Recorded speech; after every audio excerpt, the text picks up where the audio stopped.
ಎಲ್ಲರಿಗೂ ನಮಸ್ಕಾರ ಸ್ನೇಹಿತರೆ. ದುರ್ಗಾ ಶಕ್ತಿ ನಿಮ್ಮ ಚಾನಲ್ಗೆ ಸ್ವಾಗತ. ಎಲ್ಲರೂ ಹೇಗಿದ್ದೀರಾ? ಎಲ್ಲರೂ ಚೆನ್ನಾಗಿದ್ದೀರಾ ಅಂದ್ಕೊಂಡು ಇದೊಂದು ಮಾಹಿತಿಯನ್ನು ತಿಳಿಸ್ತಾ ಇದ್ದೀನಿ. ನವರಾತ್ರಿಯ ಬಗ್ಗೆ ನಾವು ಎಷ್ಟು ಮಾತನಾಡಿದರೂ ಕಡಿಮೆನೇ, ಆದರೂ ಇದೊಂದು ಮುಖ್ಯವಾದ ವಿಷಯ, ಇದನ್ನು ತಿಳಿಸಲೇಬೇಕು ಅಂತ ನಾನು ಈ ಒಂದು ಚಿಕ್ಕದಾದಂಥ ವಿಡಿಯೋವನ್ನು ಮಾಡಿದ್ದೀನಿ.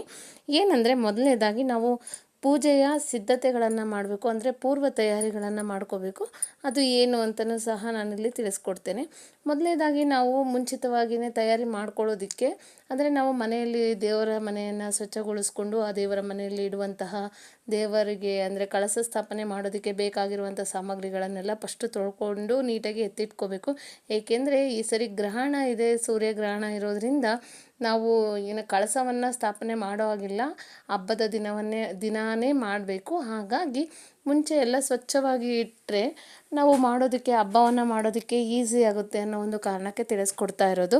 ಹಾಗಾಗಿ ನಾವು ಫಸ್ಟು ದೇವರ ಮನೆಯೆಲ್ಲ ಸ್ವಚ್ಛಗೊಳಿಸಾದ್ಮೇಲೆ ನಾವು ಕಳಸಕ್ಕೆ ಬೇಕಾಗಿರುವಂಥ ಸಾಮಗ್ರಿಗಳನ್ನು ಸಹ ಮೊದಲು ರೆಡಿಯಾಗಿ ಇಟ್ಕೋಬೇಕು. ಆಮೇಲೆ ಅರಿಶಿನ, ಕುಂಕುಮ, ಉಡಕ್ಕಿ, ಕರ್ಪೂರ, ಹಾಗೆ 9 ದಿನ 9 ದೇವತೆಗಳಿಗೆ 9 ಬಣ್ಣದ ಸೀರೆಯನ್ನಾದರೂ ಇಡ್ಬೋದು, ಇಲ್ಲ ಬ್ಲೌಸ್ ಪೀಸನ್ನಾದರೂ ಸಹ ನಾವು ಪ್ರತಿದಿನ ಬದಲಾಯಿಸ್ಬೋದು.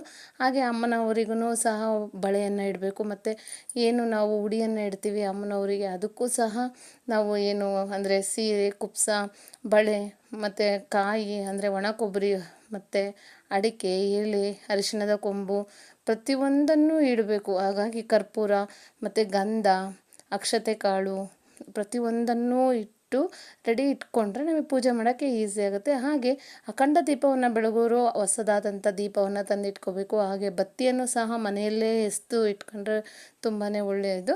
ಮನೆಯಲ್ಲಿ ಅಂದರೆ ನೀವು ವಿಭೂತಿಯ ಜೊತೆಗೆ ಆ ಬತ್ತಿಯನ್ನು ಹೊಸ್ತಿಟ್ಕೊಂಡ್ರೆ ಚೆನ್ನಾಗಿ ಉರಿಯುತ್ತೆ, ಮಂಕಾಗಲ್ಲ ಅಂತ ಒಂದು ಉದ್ದೇಶದಿಂದ ಹೇಳ್ತಾ ಇರೋದು. ಇಷ್ಟೆಲ್ಲ ಸಾಮಗ್ರಿಗಳನ್ನು ಮುಂಚೆನೇ ರೆಡಿ ಇಟ್ಕೊಂಡ್ರೆ ನೀವು ಹಬ್ಬದ ದಿನ ಈಸಿಯಾಗಿ ಬೇಗನೆ ಪೂಜೆಯನ್ನು ಮಾಡ್ಬೋದು.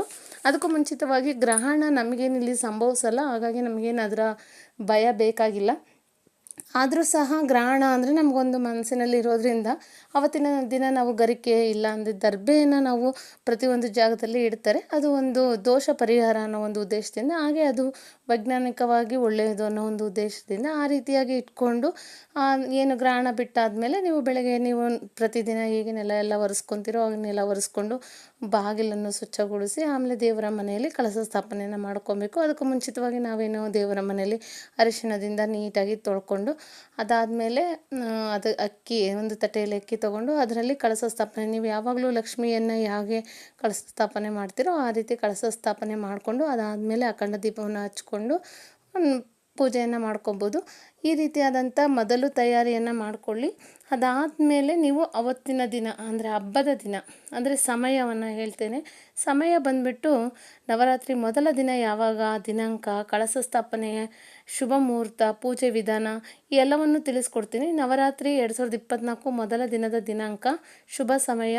ಏಕೆಂದರೆ ನಮ್ಮ ಹಿಂದೂ ಧರ್ಮದಲ್ಲಿ ಶಾರದಾ ನವರಾತ್ರಿಗೆ ವಿಶೇಷ ಮಹತ್ವವಿದೆ ಎಂದು ಸಹ ಹೇಳ್ತಾರೆ. ಹಾಗಾಗಿ ನವರಾತ್ರಿಯ ಸಮಯದಲ್ಲಿ ದುರ್ಗಾದೇವಿಯನ್ನು 9 ವಿಭಿನ್ನ ಅವತಾರಗಳಲ್ಲಿ ಪೂಜಿಸುತ್ತೇವೆ ನಾವು.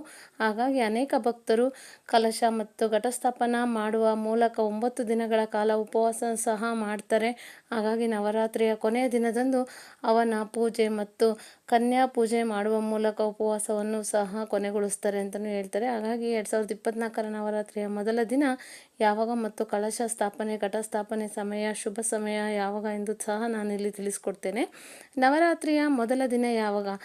ನಮ್ಮ ಹಿಂದೂ ಪಂಚಾಂಗದ ಪ್ರಕಾರ ಅಶ್ವಿನಿ ತಿಂಗಳ ಶುಕ್ಲ ಪಕ್ಷದ ಪ್ರತಿಪದ ದಿನಾಂಕವು ಅಕ್ಟೋಬರ್ 2, 2024 ಮಧ್ಯಾಹ್ನ 12:18 ಪ್ರಾರಂಭವಾಗುತ್ತೆ. ಇದು ಅಕ್ಟೋಬರ್ 3, 2024 ಮಧ್ಯಾಹ್ನ 2:58 ಕೊನೆಗೊಳ್ಳುತ್ತೆ. ಹಾಗಾಗಿ ಉದಯ ತಿಥಿಯ ಪ್ರಕಾರ ಶಾರದಾ ನವರಾತ್ರಿ ಅಕ್ಟೋಬರ್ 3 ಪ್ರಾರಂಭವಾಗಲಿದೆ. ಕಲಶ ಸ್ಥಾಪನೆ ಮತ್ತು ಘಟಸ್ಥಾಪನೆಗೆ ಶುಭ ಸಮಯ ಅಕ್ಟೋಬರ್ 3 ಶಾರದಾ ನವರಾತ್ರಿ ಅಶ್ವಿನಿ ಶುಕ್ಲ ಪ್ರತಿಪದದಂದು ಕಲಶ ಸ್ಥಾಪನೆಯ ಸಮಯವು ಬೆಳಗ್ಗೆ 6:07ರಿಂದ 9:30 ಇರುತ್ತದೆ. ಅದರ ನಂತರ ಅಭಿಜಿತ್ ಮುಹೂರ್ತವು ಬೆಳಗ್ಗೆ 11:37ರಿಂದ 12:23 ಬಹಳ ಶುಭವಾಗಿರುತ್ತದೆ. ಆರತಿಯನ್ನು ಬೆಳಗ್ಗೆಯಿಂದ ಸಂಜೆಯವರೆಗೆ ಯಾವುದೇ ಸಮಯದಲ್ಲಿ ಸಹ ಮಾಡ್ಕೋಬೋದು. ಹಾಗೆ ನವರಾತ್ರಿಯ ಮೊದಲ ದಿನ ಶೈಲಪುತ್ರಿ ದೇವಿಯನ್ನು ಪೂಜಿಸಲಾಗುತ್ತದೆ. ನವರಾತ್ರಿಯ ಪ್ರತಿಪದ ದಿನದಂದು ಘಟಸ್ಥಾಪನ ಮತ್ತು ಕಲಶ ಸ್ಥಾಪನ ಮಾಡಿದ ನಂತರ ಶೈಲಪುತ್ರಿ ಮಾತೆಯನ್ನು ಧ್ಯಾನಿಸಲಾಗುತ್ತದೆ. ಹಾಗೆ ದುರ್ಗಾದೇವಿಯ ಪೂಜಾ ವಿಧಿವಿಧಾನವನ್ನು ಸಹ ನಾನಿಲ್ಲಿ ತಿಳಿಸ್ಕೊಡ್ತೇನೆ. ನಾನೇನು ಈ ಎಲ್ಲವನ್ನು ರೆಡಿ ಮಾಡಿ ಇಟ್ಕೊಳ್ಳಿ ಅಂತ ಹೇಳಿದ್ನಲ್ಲ, ಯಾವ ರೀತಿ ಮಾಡೋದು ಅನ್ನೋದನ್ನು ಸಹ ಇಲ್ಲಿ ನಾನು ಮತ್ತೆ ತಿಳಿಸ್ಕೊಡ್ತೀನಿ. ಬೆಳಗ್ಗೆ ಬೇಗ ಎದ್ದು ಸ್ನಾನ ಮಾಡುವ ಮೂಲಕ ನಾವು ದೇವಾಲಯವನ್ನು ಅಂದರೆ ನಮ್ಮ ದೇವರ ಮನೆಯನ್ನು ಸ್ವಚ್ಛಗೊಳಿಸ್ಕೋಬೇಕು. ಮತ್ತೊಂದು ಸಾರಿ ಗ್ರಹಣ ಇರೋದ್ರಿಂದ ಗ್ರಹಣ ಬಿಟ್ಟ ಮೇಲೆ ನಾವು ಈ ಎಲ್ಲ ಕೆಲಸಗಳನ್ನು ಮಾಡ್ಕೋಬೇಕು. ಹಾಗೆ ದುರ್ಗಾ ಮಾತೆಗೆ ಜಲಾಭಿಷೇಕ ಮಾಡಿ, ಅಂದರೆ ನಿಮ್ಮ ಮನೆಯಲ್ಲಿ ದುರ್ಗಾ ಮಾತೆಯ ಚಿಕ್ಕದಾದಂಥ ವಿಗ್ರಹ ಇದ್ದರೆ ಅದಕ್ಕೆ ಅಭಿಷೇಕವನ್ನು ಮಾಡ್ಕೊಳ್ಳಿ. ಹಾಗೆ ದುರ್ಗಾ ಮಾತೆಗೆ ಪಂಚಾಮೃತ ಸೇರಿದಂತೆ ಗಂಗಾ ನೀರಿನಿಂದನೂ ಸಹ ಅಭಿಷೇಕ ಮಾಡ್ಕೋಬೋದು. ತಾಯಿಗೆ ಶ್ರೀಗಂಧ, ಅರಿಶಿನ, ಕುಂಕುಮ, ಇತರೆ ವಸ್ತುಗಳು ಹಾಗೂ ಕೆಂಪು ಹೂಗಳನ್ನು ಅರ್ಪಿಸಿ. ಯಾಕಂದರೆ ನಾವು ಆ ಮಾತಾಯಿಗೆ ಏನು ಕೆಂಪು ವಸ್ತ್ರ ಅಂದರೆ ತುಂಬಾ ಇಷ್ಟ. ಹಾಗಾಗಿ ಕೆಂಪು ವಸ್ತ್ರ, ಕೆಂಪು ಹೂಗಳಿಂದ ಅಲಂಕಾರವನ್ನು ಮಾಡಿ, ಹಾಗೆ ದೇವರ ಮನೆಯಲ್ಲಿ ತುಪ್ಪದ ದೀಪವನ್ನು ಬೆಳಗಿಸಿ ತುಂಬಾ ಒಳ್ಳೆಯದು. ಅಖಂಡ ದೀಪಕ್ಕೆ ನೀವು 2 ಥರದ ಎಣ್ಣೆಯನ್ನು ಹಾಕಿ ಬೆಳಗಿಸ್ಬೋದು.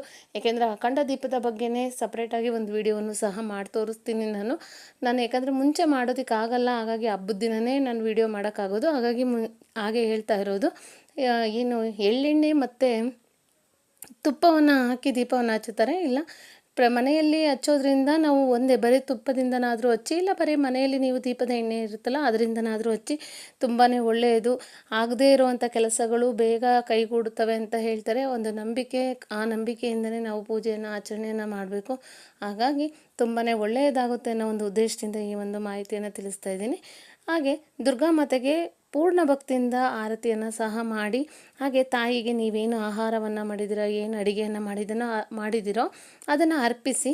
ಅಂತಿಮವಾಗಿ ನೀವೇನಾದರೂ ತಿಳಿಯದಲ್ಲೇನೋ ಏನಾದರೂ ತಪ್ಪನ್ನು ಮಾಡಿದರೆ ಆ ತಾಯಿಯಲ್ಲಿ ಬೇಡ್ಕೊಳ್ಳಿ. ತಪ್ಪುಗಳಾಗಿದ್ದರೆ ಕ್ಷಮೆಯನ್ನು ಕೋರಿ ಆ ದೇವಿ ಹತ್ರ ನೀವು ಪ್ರಾರ್ಥನೆಯನ್ನು ಸಲ್ಲಿಸ್ಕೊಳ್ಳಿ. ಯಾಕೆಂದರೆ ಮನುಷ್ಯ ಅಂದಮೇಲೆ ಏನೋ ಒಂದು ಮಾಡಿರ್ತಾನೆ ಮಿಸ್ಟೇಕ್ನ, ಇಲ್ಲ ಅಂತಲ್ಲ. ಪೂಜೆ ಮಾಡಬೇಕಾದ್ರೆ ನಾವೆಲ್ಲ ಪರ್ಫೆಕ್ಟಾಗಿ ಮಾಡ್ತೀವಿ ಅನ್ನೋದು ಸುಳ್ಳು. ಏಕೆಂದರೆ ಎಂಥ ತಿಳಿದಂಥವ್ರು ಏನೋ ಒಂದು ಮಿಸ್ಟೇಕ್ ಮಾಡಿರ್ತಾರೆ. ಅದನ್ನು ನಾವು ದೇವರ ಹತ್ರ ಕೊನೆಯದಾಗಿ ಪ್ರಾರ್ಥನೆ, ನೀವು ಆರತಿ ಎಲ್ಲ ಮಾಡಿದಾದಮೇಲೆ ದೇವರಲ್ಲಿ ಈ ರೀತಿ ಪ್ರಾರ್ಥನೆ ಮಾಡಿಕೊಂಡು ಕೈ ಮುಗಿದ್ರೆ ಆ ಒಂದು ಏನೇ ಮಾಡಿದ್ರು ಅದನ್ನು ಕ್ಷಮಿಸ್ತಾಳೆ ಆ ಮಾತಾಯಿ ಅನ್ನೋ ಒಂದು ನಂಬಿಕೆಯಿಂದ ಈ ಒಂದು ಮಾಹಿತಿಯನ್ನು ನಾನು ತಿಳಿಸ್ಕೊಡ್ತಾ ಇದ್ದೀನಿ. ಹಾಗೆ ನಾನು ಕೊನೆಯದಾಗಿ ಏನು ಹೇಳ್ತಾ ಇದ್ದೀನಿ ಅಂದರೆ, ಈ ಒಂದು 9 ದಿನ ನವರಾತ್ರಿಯ ದಿನ ದೇವಿಯ ಪ್ರಾರ್ಥನೆಯನ್ನು ಮಾಡ್ಕೋಬೇಕು. ಅಂದರೆ ದೇವಿಯ ಮಂತ್ರವನ್ನು ಪಠನೆಯನ್ನು ಮಾಡ್ಕೋಬೇಕು. ಅದು ಯಾವ ಮಂತ್ರ ಅನ್ನೋದನ್ನು ನಾನು ಇಲ್ಲಿ ನಿಮಗೆ ವಿಡಿಯೋದ ಮೂಲಕ ತಿಳಿಸ್ತಾ ಇದ್ದೀನಿ.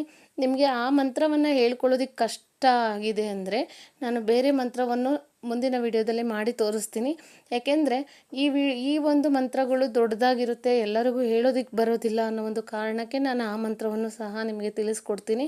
ಹೇಳೋದಕ್ಕೆ ಬಂದರೆ ಹೇಳ್ಕೊಳ್ಳಿ, ಇಲ್ಲಾಂದರೆ ಯೂಟ್ಯೂಬಲ್ಲಿ ಬರ್ತಾ ಇರುತ್ತೆ, ನೀವು ಆ ಮಂತ್ರವನ್ನು ಹಾಕ್ಕೊಂಡು ಸಹ ಪೂಜೆಯನ್ನು ಮಾಡ್ಬೋದು. ನೀವು ದೇವರಿಗೆ ಅಂದರೆ ನಾವು ಸರಿಯಾದ ರೀತಿಯಲ್ಲಿ ಪೂಜೆ ಆಚರಣೆಗಳನ್ನು ಮಾಡಿದರೆ ಖಂಡಿತ ಆ ದೇವರು ನಮಗೆ ಒಲಿತಾನೆ, ಒಳ್ಳೆಯದನ್ನು ಮಾಡುತ್ತೆ ಅಮ್ಮನವರು ಅನ್ನೋ ಒಂದು ನಂಬಿಕೆಯಿಂದ ದುರ್ಗಾದೇವಿ 9 ದಿನ ನವರಾತ್ರಿಯ ಪೂಜೆಯನ್ನು ಆಚರಣೆಯನ್ನು ಮಾಡಿ, ಹಾಗೆ ಪ್ರತಿಯೊಬ್ಬರಿಗೂ ಈ ನವರಾತ್ರಿ ಹಬ್ಬವು ಒಳ್ಳೆಯದನ್ನು ತರಲಿ ಅಂತ ಹೇಳ್ತಾ, ನನ್ನ ಚಾನಲನ್ನು ಯಾರ್ಯಾರು ಸಬ್ಸ್ಕ್ರೈಬ್ ಮಾಡಿಲ್ವೋ ಪ್ರತಿಯೊಬ್ಬರೂ ಸಬ್ಸ್ಕ್ರೈಬ್ ಮಾಡಿ, ಶೇರ್ ಮಾಡಿ, ಲೈಕ್ ಮಾಡಿ. ಹಾಗೆ ಮುಂದಿನ ವಿಡಿಯೋದಲ್ಲಿ ನಾನು ಇನ್ನೂ ಹೆಚ್ಚು ವಿಷಯಗಳನ್ನು ತಿಳಿಸ್ಕೊಡ್ಬೇಕು. ಯಾಕೆಂದರೆ ನವರಾತ್ರಿ ಗೊಂಬೆಗಳನ್ನು ಇಡ್ತಾರೆ, ಅದ್ರ ಬಗ್ಗೆಯೂ ಸಹ ನಾನೊಂದು ಚಿಕ್ಕದಾದಂಥ ಮಾಹಿತಿಯನ್ನು ತಿಳಿಸ್ಕೊಡ್ತೀನಿ. ಅಲ್ಲಿವರೆಗೂ ಎಲ್ಲರಿಗೂ ಧನ್ಯವಾದಗಳು.